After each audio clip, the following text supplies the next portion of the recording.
Hello everyone, this is the Animation Fanatic, and I am coming to you live from an undisclosed location in Spain. No longer an island. Getting a little bit better. I'm here today to review a new show, actually, although it's about a very iconic character, a very famous person. If you haven't guessed already, it's Beware the Batman, the most recent animated Batman TV show. Now, I grew up. I grew up sort of on the tail end of Batman the Animated Series and the New Adventures of Batman, which was the continuation of that. So I think those series were over by the time I was watching TV, but they were still doing reruns, and I always enjoyed that. I had World's Finest for the longest time. I watched that constantly. I didn't like Mask of the Phantasm until I was older, though, until I was about 14.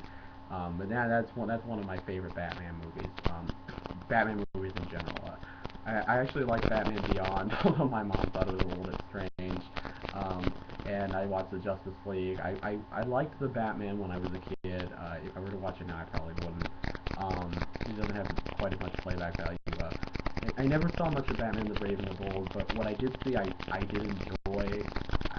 For some reason, I saw the episodes with Bat Knight in it. I don't know why. But this isn't about them. Well, it will be a little bit, but this is about Beware the Batman, the new series that just premiered a couple of weeks ago.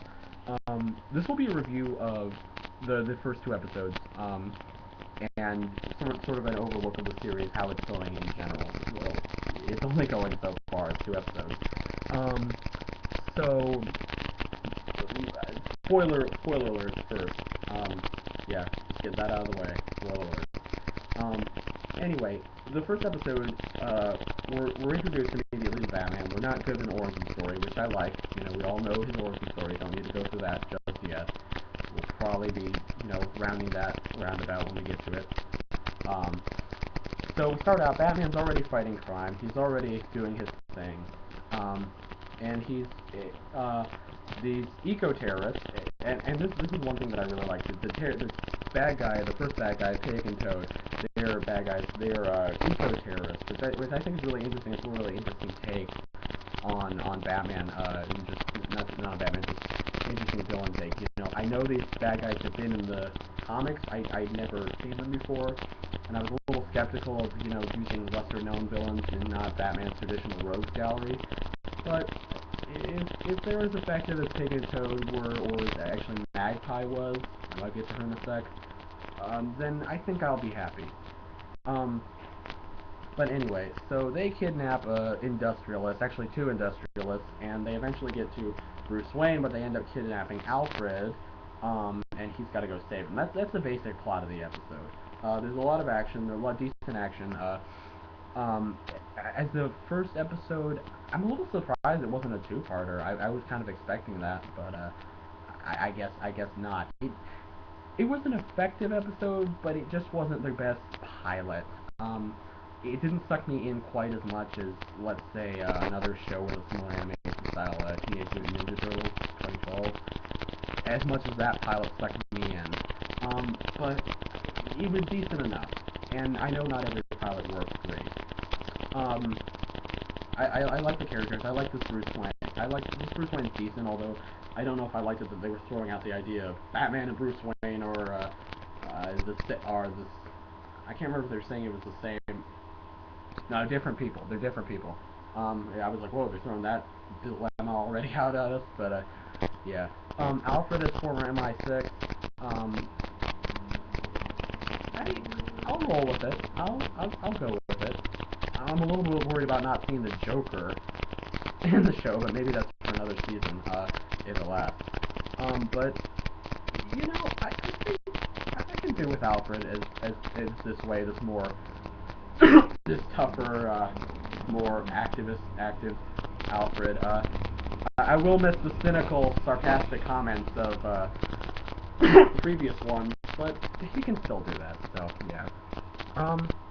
All in all, first episode was effective.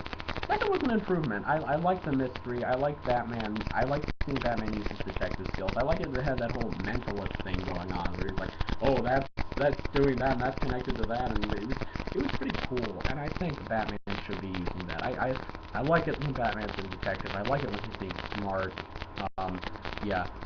Magpie was an interesting villain. She matched up really nicely to Batman.